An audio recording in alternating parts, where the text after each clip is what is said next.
The Premier League is often marketed as one of the best leagues in the world, if not the best.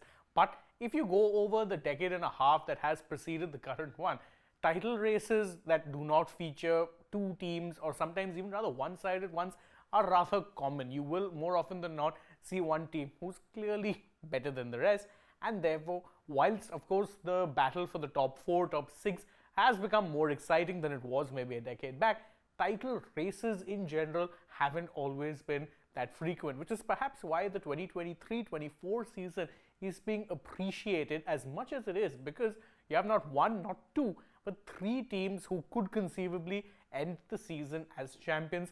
So close are the margins. And now, with 7 matches left for each of these teams, what we're going to do on a weekly basis pretty much is try and look at where exactly it is that the, let's say, wins are trending towards, what exactly would be the better chances that a certain team has as opposed to the other.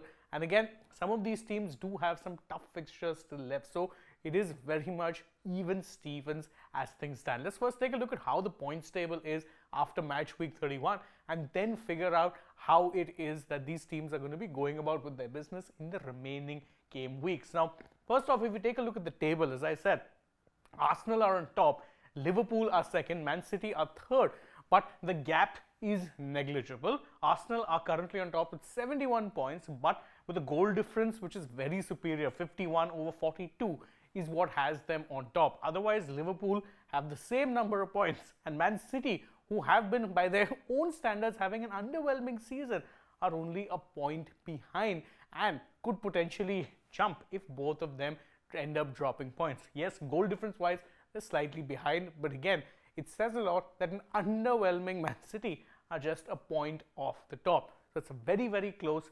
Each team has 7 games left. What are those 7 games? Let's quickly take a look per club. Arsenal, as things stand, have probably one of the tougher run-ins in this particular, let's say, mini battle, this 3-way battle for the top. They have a fixture against Aston Villa at home next, and Villa, of course, this season competing for a top 4 spot and could very well qualify for the Champions League. Then Wolves away would be relatively easier. A fixture against Chelsea at home would be tricky considering the fact that the Blues do tend to step up against the bigger teams. Then you've got a North London derby at the Tottenham Hotspur Stadium. So again, not an easy fixture at all. Then you've got Bournemouth at home, which is an easy game.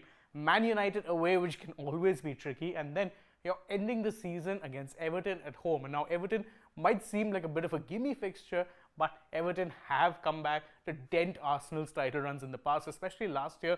That loss which they suffered to the Toffees was very much the beginning of the end for the Gunners. As I said, probably the toughest run-in of all the teams. Again, I say this with some conviction because again, if you're looking at Liverpool's fixtures, relatively simpler. They've got Crystal Palace at home, a team that haven't really troubled them a lot in recent seasons. Then a game against a Fulham side that tend to blow hot and cold, so can realistically be seen as a good chance that Liverpool get 3 points.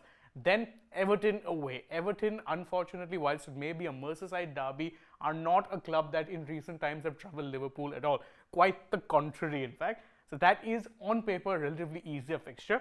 Then again, West Ham, who tend to sometimes do well against bigger sides, but have been wildly inconsistent this year. Again, a relatively easier fixture than going up against some of the clubs that, let's say, Arsenal had to go up. Then Tottenham at home, that's a tough one. Villa away, probably the toughest. And then you end the season with a Wolves game at home. So for Liverpool, really, some of their tougher fixtures are behind them. They've already faced up against City. They have already faced up against Arsenal. They've gone up against a Man United as well, both times. So the fixtures that Liverpool have left, kind of on the easier side as things stand. But what about Man City, the team that have been the team to beat now ever since Pep Guardiola waltzed into the club? What are their remaining fixtures? Well, as I said, pretty good if you're looking at, if you're comparing it to say Liverpool and Arsenal. They start off with a home game against Luton Town, who, lest we forget, are very much relegation strugglers. Then they're up against a Brighton and Hove Albion side who haven't quite been the same foes this season away from home. Then you've got Nottingham Forest, who again, relegation strugglers, would be in the battle and might be some easy points for City. And then Wolves, another team who, if things change, let's say, could very well find themselves mired in a relegation battle. After that, they've got Fulham and West Ham away and then at home respectively. Again, two fixtures that would not be giving Man City too many sleepless nights, and to end the season, perhaps their toughest fixture, because they've got Tottenham away from home. Don't forget, Tottenham right now are level on points with Aston Villa for 4th spot, and so could very well be heading into their last game of the season knowing that they need some sort of a result to guarantee that they finish in the top 4.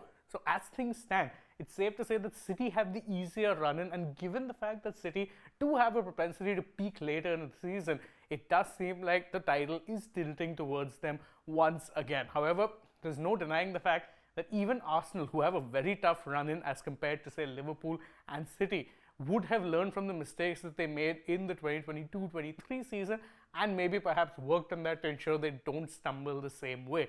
That being said, as far as the run-in is concerned, City fans would be the happier of the three clubs. And if you're an Arsenal fan, it is definitely a very intense time that is coming up in the next 7 weeks. So if I have to predict, I'm saying that based purely on the fixtures as well as how it is that they've done in past times, City are the favourites, followed by a Liverpool, given again that they do have that ability to grind out big results and play well when the chips are down. This Arsenal side still, I'd say, third best, despite the fact that as things stand, they are the Premier League leaders. But what are your thoughts on this matter? Well, you can let us know that in the comments below, and don't forget to like this video, share it with your friends, subscribe to the channel and tap that bell icon as well. Follow us on social media. We're on Instagram, Twitter and Facebook. Don't forget to download the AajTak app, and if you're already on the channel, go ahead, check out some other videos we've done as well. For now, from my side, it's goodbye.